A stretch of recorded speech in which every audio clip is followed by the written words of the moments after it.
My name is Olivia Sterling. I'm 31 years old, and I thought marriage meant gaining a second family until my mother-in-law looked me in the eye and said, "Olivia doesn't appreciate vintage things." What happened next proved that while I was working 50-hour weeks as a graphic designer to save for our future, my husband's mother was selling my most precious possession for pocket change at a yard sale.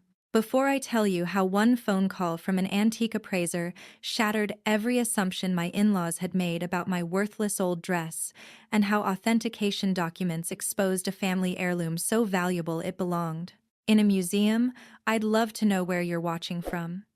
Please hit that like button and subscribe if you want to hear how 3 words, museum quality piece, silenced an entire family and made them realize they had just sold a 15-0 treasure for FIF 50. Let me take you back to where this story really begins. I met my husband Daniel 2 years ago at a coffee shop near my design studio. He was charming, kind, and seemed to genuinely appreciate my creative work and independent spirit. After 6 months of dating, I knew he was the one I wanted to marry. Daniel's family, however, was a different story. His mother, Patricia, had very specific ideas about what kind of woman was good enough for her son, and I apparently didn't fit the mold. I was too career-focused, too modern, and according to her, not traditional enough to be a proper wife. "Daniel needs someone who will put family first," Patricia would say during family dinners. "Someone who understands what really matters in life." The implied criticism was clear. My career as a graphic designer wasn't important, and my dedication to building my business showed misplaced priorities. But the biggest source of tension between Patricia and me was my wedding dress. When Daniel and I got engaged, I was thrilled to share with his family that I would be wearing my great-grandmother's wedding dress, a stunning 1920s beaded gown that had been carefully preserved in my family for nearly a century. The dress was absolutely breathtaking.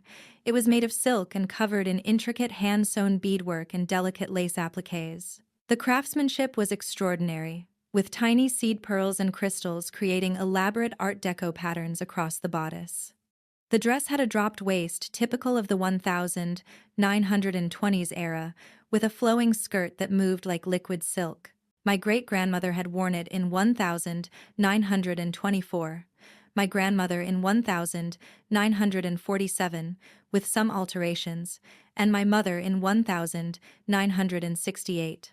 Each generation had added their own small touches while preserving the dress's original beauty and integrity. "It's such a special piece," my mother had told me when she passed it down.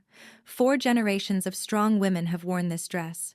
It carries all our love and blessings." I was honored to continue the tradition and planned to have the dress professionally cleaned and restored before my wedding day. But when I showed Patricia photos of the dress, her reaction was immediate and dismissive. "That old thing?" she said, wrinkling her nose. "Olivia, surely you want something new and modern for your wedding day. That dress looks like a costume from an old movie." "It's a family heirloom," I explained. "It's been in my family for almost 100 years. "Well, it looks it," Patricia replied. "Daniel, don't you want your bride to wear something beautiful and current?" Daniel, to his credit, defended my choice. "Mom, if Olivia wants to wear her family dress, that's her decision. I think it sounds really special." But Patricia wasn't done. "I just think a bride should look fresh and modern, not like she's wearing someone else's old clothes. What will people think?" The conversation continued like this for months. Every time the wedding dress came up, Patricia would make some comment about how dated or worn it looked, how I should consider buying something new, or how important it was for a bride to start fresh with her own choices rather than living in the past. Her criticism stung because the dress meant so much to me. It represented my connection to the strong women who had come before me, and wearing it felt like carrying their love and wisdom into my new marriage. But Patricia's comments also revealed something deeper about how she viewed me. She saw my attachment to family traditions as old-fashioned, my sentimental nature as impractical, and my choice to honor my heritage as stubborn refusal to embrace Daniel's family's preferences. 6 months before our wedding, I had the dress professionally appraised for insurance purposes. I wanted to make sure it was properly protected and documented as a family heirloom. The appraiser, Margaret Coleman from Coleman Vintage Textiles, spent nearly 2 hours examining every detail of the dress. "This is a remarkable piece," she told me as she photographed the intricate beadwork. "The quality of craftsmanship is exceptional, and the condition is extraordinary for a dress of this age." She took detailed photos of the construction techniques, the hand-sewn beadwork, and the original labels inside the dress. "Would you mind if I included this in my research? I'm writing a book about 1920s wedding fashion, and this dress is one of the finest examples I've seen." I was thrilled to learn that my family dress was not only beautiful but historically significant. Margaret provided me with a detailed appraisal report documenting the dress's provenance, construction, and estimated value. But I decided not to share this information with Daniel's family, particularly Patricia. I didn't want them to think I was bragging about the dress's value or trying to prove its worth through money rather than sentiment. The dress was stored in my spare bedroom closet, carefully wrapped in acid-free tissue paper and a muslin cover to protect it from light and dust. I checked on it regularly and looked forward to the day I would wear it down the aisle. 3 months before our wedding, Daniel and I decided to take a weekend trip to visit his college friends in another state. We planned to leave Friday morning and return Sunday evening. "You two have fun," Patricia said when we told her about our plans. "I might stop by your place to water your plants while you're gone." I thought it was thoughtful of her to offer, though I was a bit surprised since she rarely showed interest in helping with anything related to my apartment. "That's really nice of you," I told her. I left a key under the planter by the front door. Daniel and I had a wonderful weekend with his friends, and I felt optimistic about our relationship with his family improving as our wedding approached. But when we returned home Sunday evening, I immediately knew something was wrong. My apartment felt different, not dramatically disturbed, but subtly rearranged, as if someone had been going through my belongings. "Did your mom say what she did while she was here?" I asked Daniel as we unpacked our weekend bags. "Just watered the plants, I think," he replied. "Why?" "It just feels like things have been moved around a little." Daniel looked around the living room and kitchen. "Everything looks normal to me. Maybe you're just tired from the drive." I tried to dismiss my concerns, but something felt off about the way certain items had been repositioned, doors left slightly ajar that I always kept closed, and a general sense that someone had been exploring my personal space. Monday morning, I went to work as usual, spending the day at my design studio working on client projects. But I couldn't shake the feeling that something was wrong at home. Around 3 p.m., my phone rang. It was Margaret Coleman, the vintage textile appraiser. "Olivia," she said, her voice strained with concern. "I just saw something alarming, and I need to ask you about it." My heart started racing. "What do you mean?" "I was driving past the Riverside Community Center, and there's a yard sale happening in their parking lot. I stopped to browse because I always look for vintage textiles." She paused, and I could hear the distress in her voice. "Olivia, your wedding dress is there. Someone is selling your great-grandmother's 1920s wedding dress at a yard sale." The words hit me like a physical blow. My wedding dress was being sold at a yard sale? "That's impossible," I stammered. "My dress is in my closet. It's carefully stored and protected." "I'm looking at it right now," Margaret said. "It's the same dress I appraised for you, same beadwork, same construction, same everything. Someone has it priced at $50. Someone was selling my priceless family heirloom for $50. I offered to buy it immediately to protect it for you," Margaret continued. "But the woman selling it said it belonged to her son's fiancé, and she had permission to sell it because the fiancé didn't appreciate vintage things." Those words, "didn't appreciate vintage things," were exactly what Patricia had said about me in the dress. "Did you get a description of the woman?" I asked, though I already knew the answer. "Older woman, silver hair, very confident about her right to sell the dress. She said her future daughter-in-law was too modern to appreciate such an old-fashioned dress." I hung up and immediately drove home to check my closet. The muslin cover was there, the acid-free tissue paper was there, but the dress was gone. My hands were shaking as I called Daniel. "Daniel, I need to ask you something important," I said when he answered. "Did you give your mother permission to go through my closet while we were away?" "What? No, of course not. She was just watering plants. Why would she go through your closet?" "Because my wedding dress is gone, and someone matching your mother's description is selling it at a yard sale for $50. The silence on the phone stretched for a long moment. "That can't be right," Daniel said finally. My mom wouldn't do that. There must be some mistake. The appraiser I hired to document the dress called me. She recognized it and tried to buy it back, but the seller said it belonged to her son's fiancé who didn't appreciate vintage things. Those are your mother's exact words about me and the dress. Another long silence. I'll call her right now, Daniel said. 20 minutes later, Daniel called me back. Mom admits she took the dress, he said, his voice tight with anger. She said she was trying to help you by getting rid of something old and impractical. She thought you'd be grateful. Grateful. Patricia thought I'd be grateful that she stole and sold my family's most precious heirloom. Where's the dress now? I asked. Someone bought it about an hour ago. Mom doesn't know who.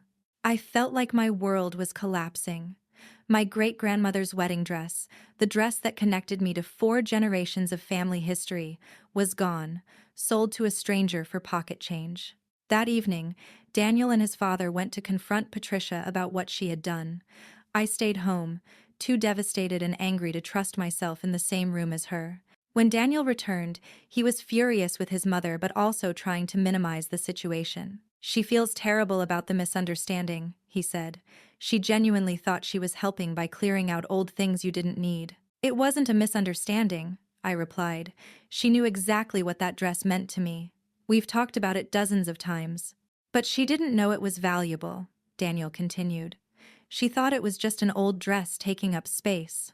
That comment revealed something important. Daniel, like his mother, didn't understand that the dress's value wasn't monetary. It was irreplaceable because of its history, its meaning, and its connection to my family. The next morning, I called Margaret Coleman to ask if there was any way to track down the buyer. I've been thinking about that all night, Margaret said. I have some contacts in the vintage clothing community. Let me make some calls and see if I can locate the dress. But she also had something else to tell me. Olivia, I need you to understand something about what your mother-in-law did. That dress wasn't just a family heirloom. It was a museum-quality piece of 1920s fashion history. What do you mean? When I appraised it for you, I was conservative in my estimate because it was for insurance purposes. But after doing more research, I've realized that dress is even more significant than I initially thought. Margaret paused to let this sink in. The beadwork and construction techniques indicate it was made by a high-end fashion house, possibly in Paris. The level of craftsmanship and the materials used suggest it was an extremely expensive dress, even in the 1920s. How expensive? I asked. In today's market, conservatively, that dress is worth 15,000 to 20,000. If we could identify the specific fashion house that created it, potentially much more. $15,000 to $20,000. Patricia had sold a 15,000 museum-quality vintage dress for 50. But more importantly, she had sold an irreplaceable piece of my family history that no amount of money could restore. That afternoon, Margaret called with news. I found the buyer, she said. It's a vintage clothing collector named Robert Chen. He specializes in 1920s fashion and immediately recognized the dress's quality and historical significance. Is he willing to sell it back? I asked hopefully. That's where things get complicated, Margaret replied. Robert is a legitimate collector who paid for the dress in good faith. Legally, the sale was valid because your mother-in-law had access to your apartment. My heart sank. However, Margaret continued, when I explained the situation to Robert and showed him the appraisal documentation proving the dress's provenance and your ownership, he was horrified that it had been stolen from you. What does that mean? It means Robert is willing to return the dress to you at no cost because he doesn't want to profit from what amounts to theft, even if it was technically legal. I started crying with relief. My dress could come home. But, Margaret added, Robert wants to document this situation because he's concerned about the pattern of family members selling valuable items without the owner's knowledge or consent. What kind of documentation? He wants to create a record of what happened, including photos of the dress, copies of my appraisal, and statements from both of us about how the dress was stolen and sold. He's working with other collectors to raise awareness about this type of theft. That evening, I met Robert Chen at his showroom to retrieve my wedding dress. He was a dignified man in his 60s who clearly had deep respect for vintage fashion and historical preservation. I'm appalled that someone would steal and sell such a significant piece, he told me as he carefully presented the dress. This isn't just clothing, it's family history and fashion history. He showed me detailed photos he had taken of the dress's construction and beadwork. Your great-grandmother had exquisite taste, he said. This dress was created by master craftspeople using techniques that are nearly lost today. Robert refused any payment for returning the dress, but he did ask for my permission to include the story in an article he was writing about vintage fashion theft and the importance of proper appraisal and documentation. Too many families don't realize the historical and monetary value of vintage clothing they've inherited, he explained. Stories like yours can help people understand the importance of protecting these pieces. I gladly agreed to let him share our story if it would help other families avoid similar theft. When I returned home with my dress safely recovered, Daniel was waiting with his parents, who had come to apologize. Patricia looked uncomfortable and defensive, rather than genuinely sorry. I had no idea the dress was worth so much money, she said. If I had known, I never would have sold it. The money isn't the point, I replied. You stole something that belonged to me. Something irreplaceable, something that connected me to my family history. I didn't steal it, Patricia protested. I was trying to help you declutter before the wedding. Did I ask for help decluttering? Did I give you permission to go through my closet and decide which of my possessions to throw away? Patricia couldn't answer that question because the answer was obviously no. Daniel's father, who had been quiet through this exchange, finally spoke up. Patricia, what you did was wrong, he said firmly. You violated Olivia's privacy and stole her property. The fact that you thought you were helping doesn't excuse the violation of trust. I was thinking of Daniel's future, Patricia replied defensively. A marriage should start fresh, not be weighed down by old things from the past. That wasn't your decision to make, Daniel said, his voice harder than I'd ever heard it. Mom, you betrayed Olivia's trust and disrespected her family. I'm ashamed of what you did. The confrontation continued for another hour, with Patricia alternating between defensive justifications and reluctant apologies. But the most revealing moment came when I showed them Robert Chen's documentation of the dress's historical significance and value. According to the expert assessment, I said, reading from Robert's report, this dress represents museum-quality craftsmanship from the 1920s haute couture tradition, with an estimated value between 15,000 and 20,000. Patricia's face went white. $20,000? She whispered. But more importantly, I continued, it's irreplaceable family history. 4 generations of women in my family wore this dress. It carries the love and blessings of my great-grandmother, grandmother, and mother. I didn't know, Patricia said weakly. You didn't know because you never asked, I replied. You decided it was worthless because it was old, because it came from my family instead of yours, and because you thought your opinion about what I should wear was more important than my own choices. The room fell silent as the full implications of Patricia's actions became clear to everyone. 6 months later, Daniel and I were married in a beautiful ceremony where I proudly wore my great-grandmother's 1920s wedding dress. The dress had been professionally cleaned and restored after its ordeal, and it looked absolutely stunning. Many guests commented on the dress's unusual beauty and craftsmanship. Several people asked about its history, and I was happy to share the story of 4 generations of family love it represented. Patricia attended the wedding, but our relationship never fully recovered from her betrayal. While she offered apologies and claimed to understand her mistake, her actions had revealed something fundamental about her character and her attitude toward me and my family. The incident taught me that some people will dismiss and devalue things that are precious to you, especially if those things threaten their sense of control or superiority. Patricia couldn't stand that I had something beautiful and meaningful that came from my family rather than hers. But I also learned that there are people in the world, like Margaret Coleman and Robert Chen, who understand the true value of family heritage and will go out of their way to protect and preserve it.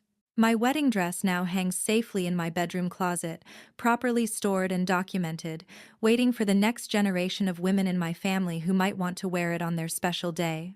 The woman whose mother-in-law said she didn't appreciate vintage things learned that appreciation isn't measured by price tags or fashion trends, but by understanding the love, history, and craftsmanship that makes something truly irreplaceable. And the family that dismissed my old dress learned that some treasures reveal their true worth only after you've nearly lost them forever, and that sometimes the things you think are worthless are actually priceless. Have you ever had family members dismiss or destroy something precious to you?